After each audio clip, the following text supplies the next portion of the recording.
Hello বন্ধুরা, আজকে হচ্ছে পাট শাকের ঝোল রেসিপি। প্রথমে সে শাকটা ভালো করে ধুয়ে একটা কড়াইয়ের মধ্যে 1 কাপ পরিমাণ জল নিয়ে শাকটা 15 মিনিটের মতো ভাপাতে হবে। এই যে শাকটা ভালোভাবে দিয়ে 15 মিনিটের জন্য ঢাকিয়ে রাখলাম।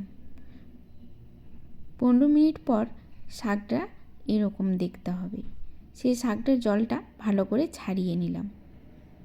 2 চা চামচ পরিমাণ তেল দিলাম।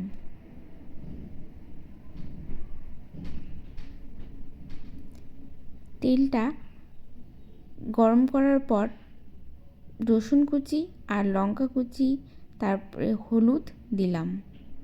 তারপরে সেই জল ছাড়ানো শাকটা দিয়ে ভালো করে নেড়ে নিব।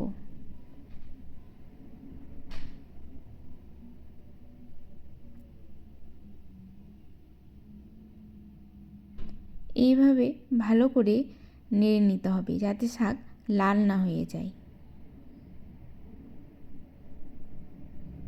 তারপরে আপনার স্বাদ মতো লবণ দিবেন।